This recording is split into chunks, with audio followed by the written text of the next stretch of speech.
Muchas gracias a todos y a todas. Invitamos a los expositores y expositoras a que vuelvan a encender sus cámaras. Genial, ahí están.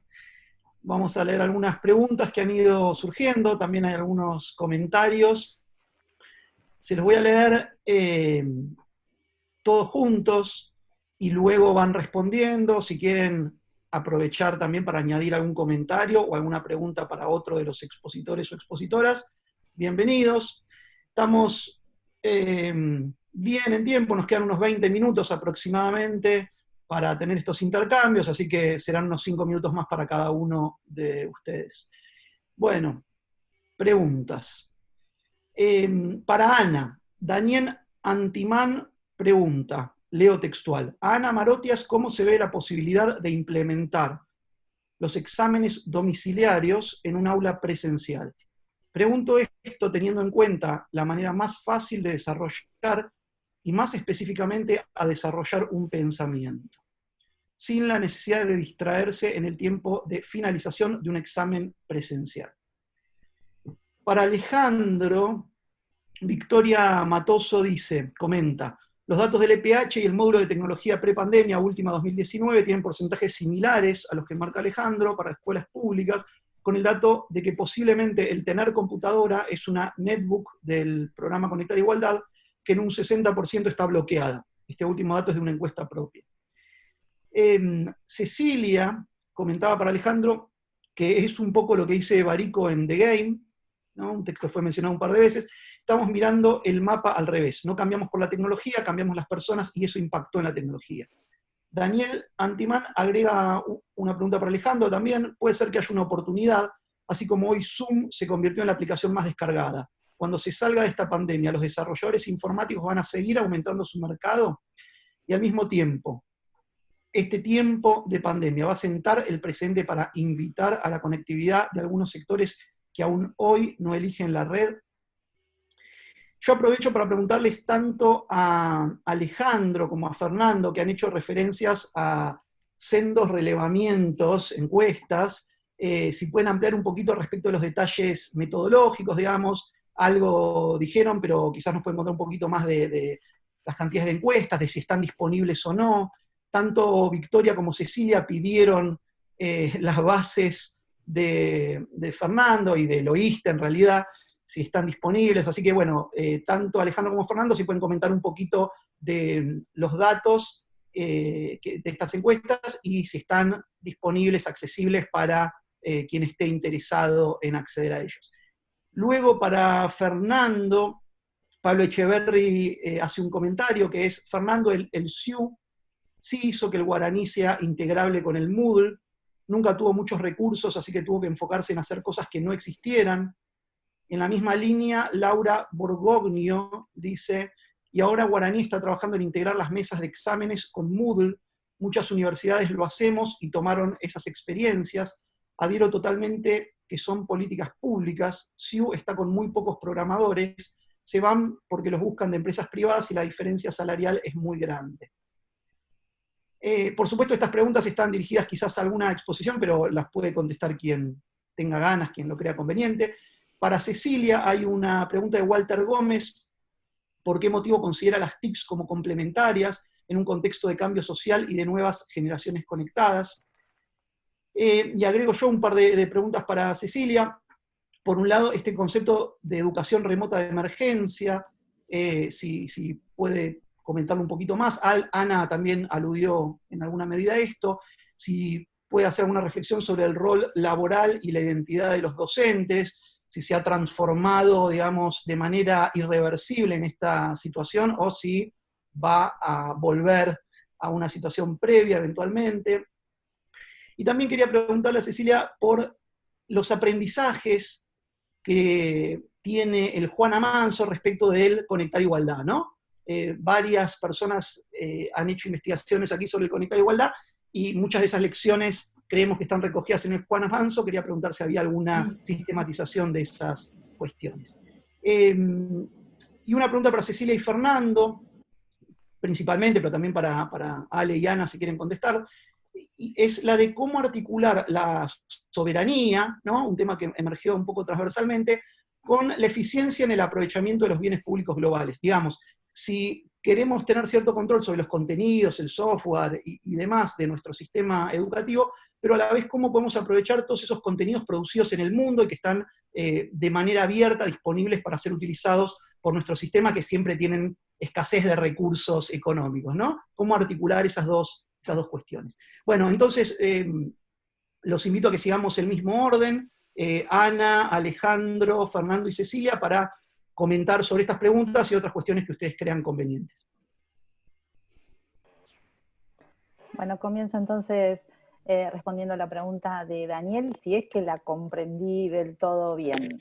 Entiendo que se refiere a este contexto particular de pandemia y de emergencia educativa, pero bueno, de cualquier manera puede verse también a futuro. La posibilidad de que los exámenes domiciliarios se realicen en un aula presencial, una vez que los protocolos lo permitan y demás, es posible. Lo que pasa es que en general los exámenes domiciliarios requieren de un tiempo de reflexión, a diferencia de los exámenes presenciales, que también tienen un tiempo de reflexión, pero que están pensados como para poder resolverse en un par de horas, digamos. El examen domiciliario se plantea con un tiempo de lectura, de comparación, es decir, que llevar todo eso al aula presencial, no digo que no sea posible, inclusive se puede ir varias veces al aula presencial, utilizar la biblioteca, es decir, utilizar el espacio de la institución para desarrollar ese examen presencial, sí, sin dudas, eso es posible hacer, siempre y cuando lo permitan los protocolos sanitarios y existan esos espacios disponibles en las universidades, tanto en este contexto de salida de emergencia, como en un contexto futuro, ¿no? de hibridación de estas prácticas educativas.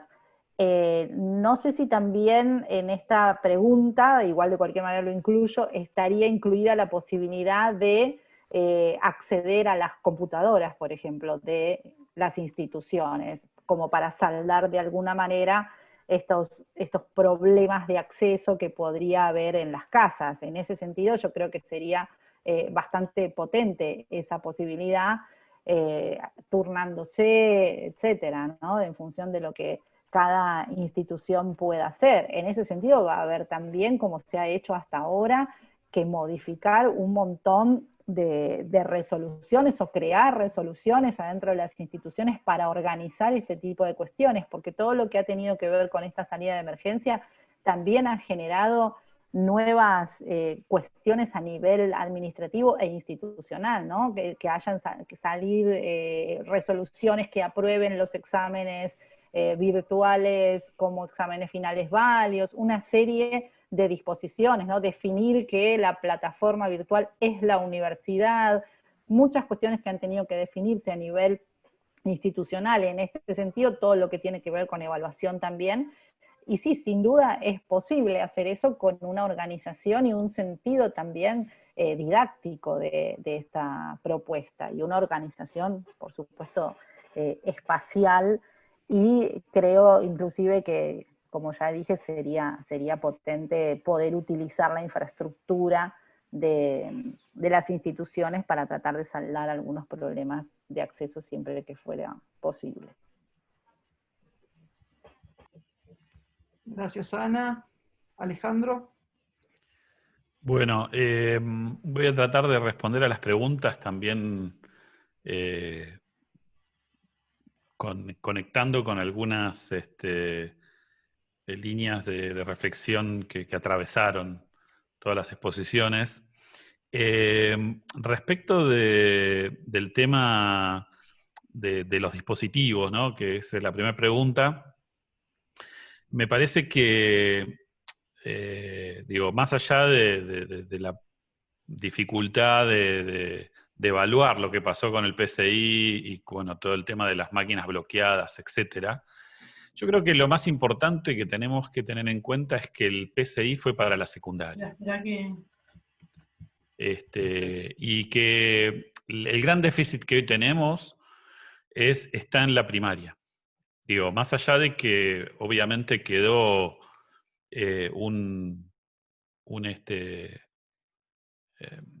después del gobierno de Cambiemos quedó un hueco ahí, es decir, no hubo continuidad y lamentablemente el gobierno actual no pudo retomar la política de inclusión digital que contemplaba Conectar Igualdad. Yo creo que el gran desafío que nos plantea la pandemia es que la educación básica, primaria y secundaria, hoy está interpelada por esto que llamamos la brecha de las tareas, o sea, la brecha digital en el hogar, ¿no? Y esto implica, digamos, tanto para estudiantes y alumnos como para docentes, ¿no? Y eso es algo que yo, digo, desde Conectar Igualdad para acá, lo que veo es que el Estado siempre, no importa el gobierno que esté a cargo, tira la pelota afuera. Porque el primer problema que enfrentó Conectar Igualdad y que no resolvió es la conectividad. Primero de las escuelas, que hoy, digo, cuando estamos hablando de aula híbrida, me pregunto, bueno, ¿qué va a pasar cuando vuelvan parcialmente a las escuelas? ¿Cómo va a ser el docente para darle clase a la mitad de sus alumnos, un tercio de sus alumnos ahí, y al resto? Porque va a ser bastante diferente a la conexión que tiene la casa. Entonces, ahí tenemos un problema en donde nadie, ningún funcionario de ningún Ministerio de Educación todavía dijo algo, ¿sí?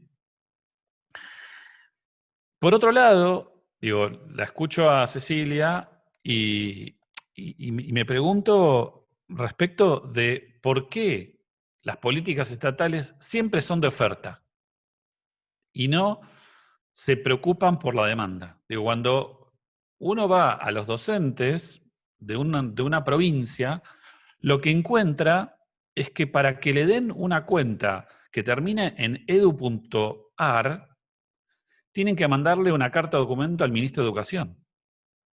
Y con esa cuenta edu.ar podrían ellos gestionar un montón de recursos gratuitos que hoy empresas comerciales están regalando, desde Zoom para cualquier lado. Entonces, me parece perfecto que tengan una política de recursos educativos abiertos, que promuevan el Moodle, etc. Ahora, hay cosas mucho más básicas que no están pasando, como que todos los docentes de la República Argentina tengan una cuenta .edu.ar. Y desde ya, garantizarles una computadora a cada docente. Porque el gran problema que tienen los docentes es que no tienen computadoras en sus casas. Entonces, yo entiendo que desde el punto de vista de las políticas estatales haya que decir, estamos haciendo algo, ¿sí? Me parece perfecto.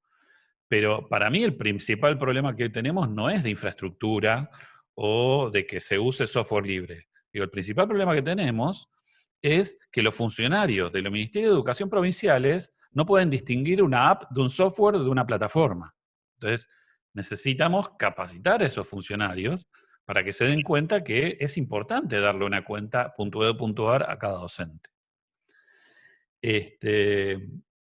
Entonces, en ese sentido, creo que replanteo un poco la preocupación por la soberanía tecnopedagógica. En términos de soberanía tecnopedagógica, ¿qué es más importante? ¿Que el Estado use,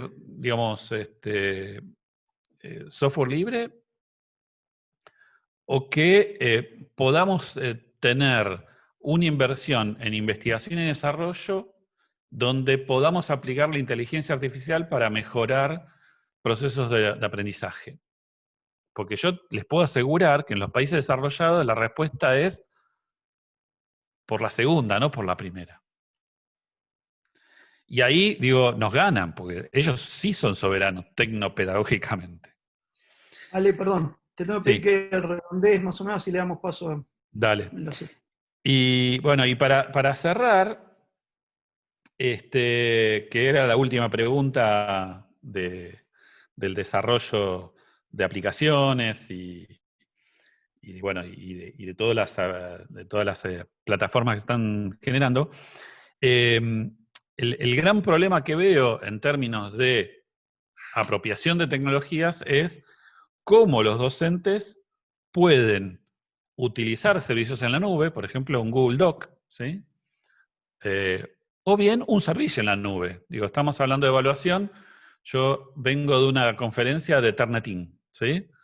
Digo, ¿cómo va a ser la Argentina para poder disponibilizar servicios en la nube de buena calidad para nuestro sistema educativo? Y cierro con lo de Barico. Yo entiendo que Barico es bárbaro, es divertido, o sea, nos ayuda con sus metáforas a entender lo que nos pasa. Pero yo prefiero a Yuk Uy, que entiende un poco más de tecnología. Barico, no entiendo una goma de cómo funcionan las tecnologías y cómo son los ensambles tecnopedagógicos. O sea, les recomiendo enfáticamente, lean el último libro que salió de Yuk Uy, ¿sí? De las diversidades cosmotecnológicas, que nos ayudan a entender el problema complejo al cual nos enfrentan las plataformas y nos ayudan a entender las diferencias entre plataformas y software. Pues no son lo mismo, y cuando decimos que la tecnología es una herramienta en educación, nos estamos condenando a seguir en la cola del mundo. Gracias, Ale. Pasamos a Fernando. A ver, tenía anotado por acá. Bueno, primero, ahí puse en el chat una dirección donde están algunas reflexiones que hicimos sobre esa primera lectura de voces de actores educativos que tomamos en los meses de abril y mayo. Nos queda muchísimo por analizar, nos quedan muchísimas voces por analizar, pero bueno, ahí hay una primera lectura que tiene que ver con esas asimetrías que encontramos, y con también esa diversidad y esa intensidad en el uso de aplicaciones y plataformas. Eso por un lado. Después, recuerden que no es muestra. Estamos hablando que es una muestra por conveniencia, técnicamente. O sea, no podemos inferir sobre una población, pero sí tenemos pistas importantes, que es lo que buscábamos nosotros de primera mano de actores educativos. Bueno, después, como segundo cuestión, con respecto a Xiu, solamente lo que quise decir es que Xiu miró más estos 25 años aspectos administrativos que aspectos, si se quiere decir, pedagógico-didácticos.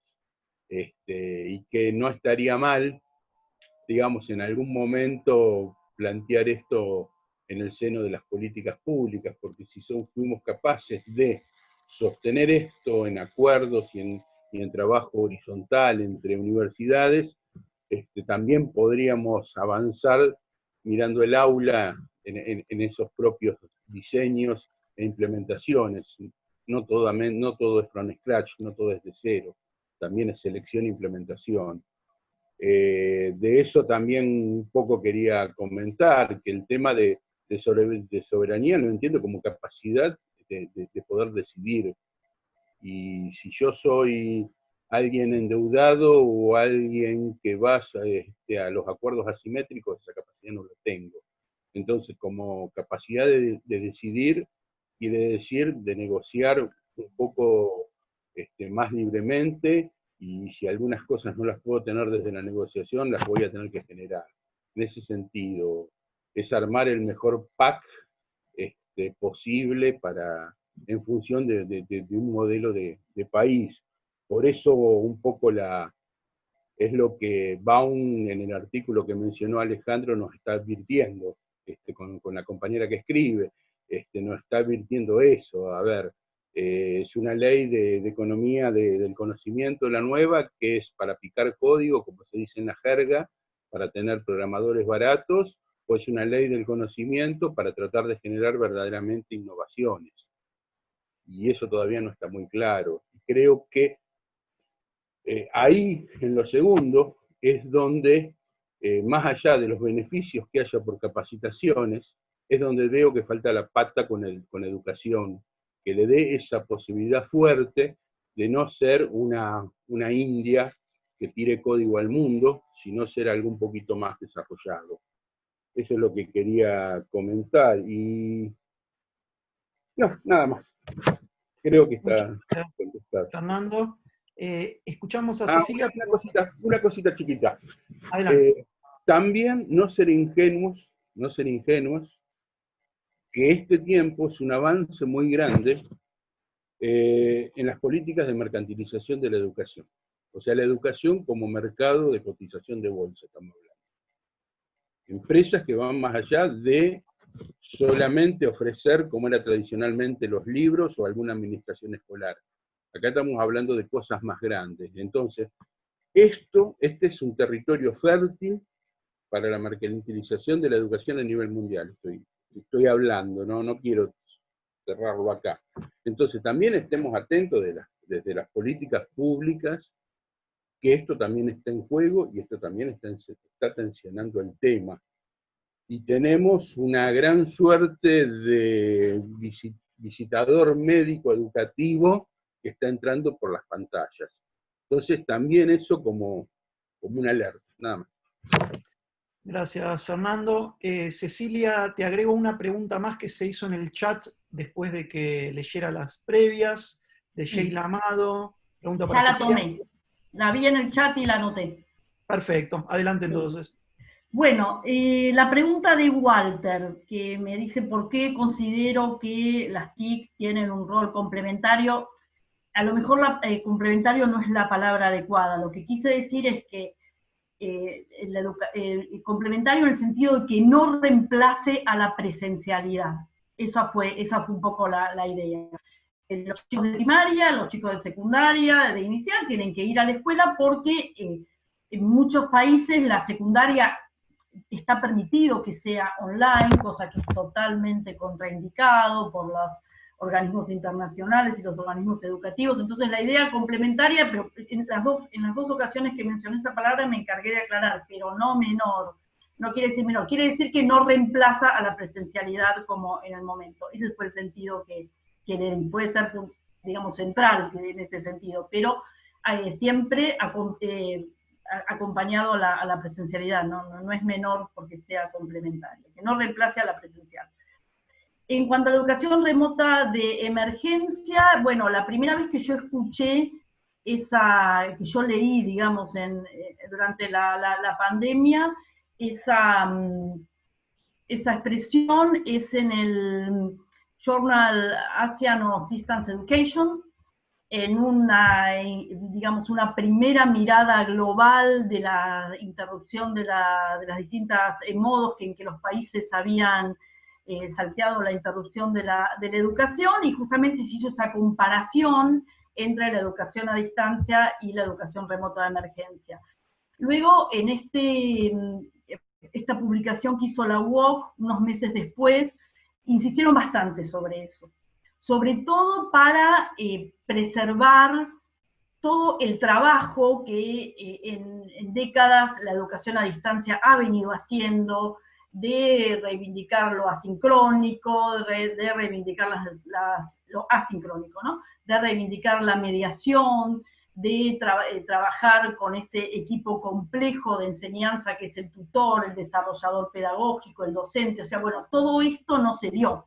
Entonces, pensar que esto que sucedió en los últimos meses es educación a distancia puede, digamos, de alguna manera generar un malentendido a nivel masivo de qué es la educación a distancia. Entonces, esa es un poco la idea de educación remota de emergencia, y si quieren ahora yo puedo poner el link de esta publicación, pero que es de un tiempo muy temprano de la pandemia y hace, digamos, un panorama bastante prematuro, ¿no? de lo que fue después. En cuanto al rol de los docentes, no es un rol laboral. Los docentes, tanto presenciales como a distancia, pero los docentes presenciales, si me focalizo en eso, siempre han sido productores de contenido. cada docente, estoy hablando sobre todo de la educación básica, preparaba las famosas fotocopias, preparaba apuntes, preparaba materiales para mostrar en la clase, lo que permite la circulación digital, la producción digital de esos recursos educativos, es de alguna manera poner en valor esa producción.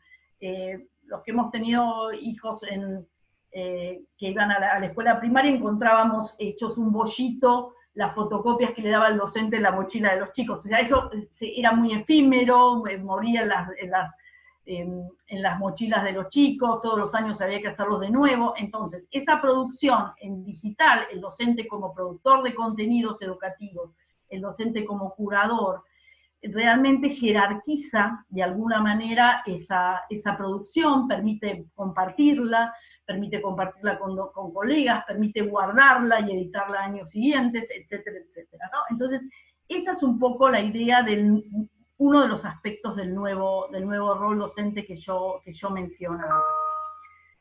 Lecciones de Conectar Igualdad. Bueno, Conectar Igualdad fue un plan que, además de equipamiento, digamos, eso fue acompañado desde el primer día, y eso me consta, a pesar de un discurso sobre eso que no dijo lo mismo del tiempo después, pero desde el primer día, Conectar Igualdad trabajó con contenidos, capacitación y computadoras. Todas las computadoras de Conectar Igualdad iban, los famosos escritorios, que los hacíamos en Educar, eso lo conozco bien, todas las computadoras de Conectar Igualdad iban llenas tenían 16 gigas más o menos de contenidos digitales, que de alguna manera paliaban la falta de conectividad y empezaban a poner en valor esto que decíamos de los contenidos digitales. Hubo formación también desde el primer día, dispositivos, desde Educar había 100 cursos, también desde el primer día de Conectar Igualdad, pero además esto después cuya primera cohorte tuvo 30.000 docentes inscritos. O sea que, de alguna manera, a diferencia de otros planes de modelos 1 a 1, que habían surgido en la primera década del siglo XX, en Inglaterra, en España, que tomamos lecciones de ellos y vimos que decían, bueno, hay que acompañar al docente, hay que ir con mucha capacitación, porque si no esto no funciona. En Conectar se tomó esa precaución. En Juana Manso lo que estamos tratando es de pensarnos como un plan federal, no nacional. Conectar era un plan nacional. La idea de Juana Manso es ser justamente federal, es generar infraestructura para absorber contenidos producidos. Es un poco más horizontal en ese sentido, por un lado. Por otro, para generar eso, ¿no? Esa idea de representatividad. Es más una plataforma, una cáscara para ser llenada, digamos, más que un producto de nación hacia las provincias. Eso es un poco lo que trabajamos. Y después lo que me comentaba Alejandro, la verdad que no lo entendí. Me parece como realmente, pero bueno, daría más para discutir. Lo que pude seguir fueron como falsas oposiciones. O soberanía tecnológica o investigación en inteligencia artificial. No veo la verdad que lo veo como, y después, o Barico, que fue un aporte que a mí se me ocurrió con esto, o John Wee, o sea, como, bueno, sí, pueden ser las dos cosas, ¿no? Me parece que no pude seguir realmente los argumentos, porque me parecieron como un poco opciones que no logré terminar de entender, ¿no? Discúlpenme, pero me parecieron como un poco inconsistentes como las opciones, ¿no? Sí, podemos hacer trabajos o somos los países desarrollados o no lo somos. Me parece que hay que recorrer un camino, que la verdad que el camino de Juana Manso es un camino que tiene que ver con desarrollar cosas que no hay, con desarrollar plataformas educativas para chicos, no lo hay y que, bueno, Moodle puede ser una primera manera, porque hay mucho por recorrer, ¿no? Es un plan que tiene estas ideas claras, pero que por el momento tiene muy poco producto, pero la idea es, digamos, seguir un trabajo y camino. Bueno, y después lo de Sheila, sí, el portal Educar venía con índices muy bajos de uso. Durante la pandemia se reconvirtió, digamos, seguimos buscando. Hay estadísticas de, digamos, 200.000 visitas de los canales de televisión, se transformó en algo también multimedia, y lo que hay también es una sesión de temas docentes donde pedimos a los docentes que suban, digamos, experiencias que hacen con los materiales del programa Seguimos Educando. Creo que están todas, no sé si me olvidé alguna. Muchas gracias, Cecilia. Como suele suceder en estos casos, empieza a emerger el debate, que es quizás lo más interesante, sobre el final, cuando ya se nos han agotado un poco los tiempos. Pero les agradecemos mucho a las cuatro. Quería comentar, recordar, digamos, que esta tercera jornada es parte de un evento que tuvo otras dos, ¿no? Es parte de nuestras segundas jornadas Tecnologías, Capitalismo y Sociedad.